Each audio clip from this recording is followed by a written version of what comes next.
शेतकऱ्याच्या बागेत पोपटांनी डाळिंब खाल्ली म्हणून कोर्टात 10 वर्ष खटला चालला. नमस्कार, मी प्रियंका आणि तुम्ही पाहताय आय लव्ह नगर न्यूज. ऐकावं ते नवलच असं आपण म्हणतो, मात्र नवल करावं अशीच एक घटना समोर आली आहे. एका शेतकऱ्याच्या बागेत पोपटांनी डाळिंब खाल्ली म्हणून चक्क कोर्टात 10 वर्ष खटला चाललाय. ही घटना घडली आहे वर्धा जिल्ह्यात. वर्धा जिल्ह्यातील शेतकरी महादेव डेकाटे यांच्या डाळिंबाच्या बागेचं पोपटांमुळे नुकसान झालं होतं. या प्रकरणी शेतकऱ्याने एक दोन नव्हे तर तब्बल 10 वर्ष कायदेशीर लढा दिला. अखेर नागपूर खंडपीठाने या प्रकरणी ऐतिहासिक निकाल देत पोपटांनी केलेल्या डाळिंबाच्या बागेच्या नुकसानीची भरपाई देण्याचे आदेश राज्य सरकारला दिले आहेत. आता नेमकं घडलं काय होतं हे सविस्तर जाणून घेऊयात.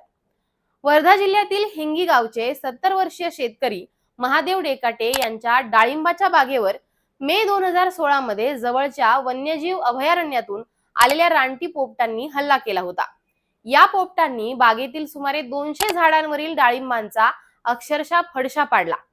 डेकाटे यांनी या नुकसानीबद्दल सरकारकडे भरपाई मागितली होती, परंतु सरकारने तांत्रिक कारण देत ती नाकारली होती.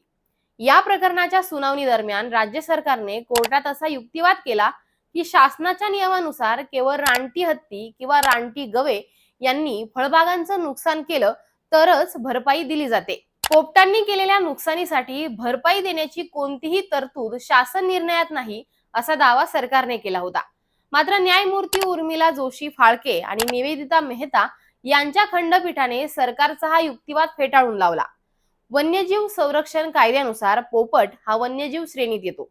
जर संरक्षित प्राण्यांमुळे होणाऱ्या नुकसानीची भरपाई शेतकऱ्यांना दिली नाही तर शेतकरी वन्यजीवांना हानी पोहोचवणारे मार्ग अवलंबतील, ज्यामुळे कायद्याचा मूळ उद्देशच धोक्यात येईल असं निरीक्षण कोर्टाने नोंदवलं.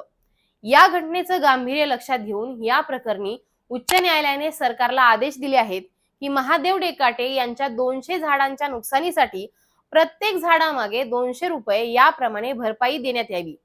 10 वर्षांच्या प्रदीर्घ प्रतीक्षेनंतर शेतकऱ्याचा हा विजय राज्यातील इतर शेतकऱ्यांसाठीही आशेचा किरण ठरला असून या निर्णयाची चांगली चर्चा शेतकरी वर्गात रंगली आहे.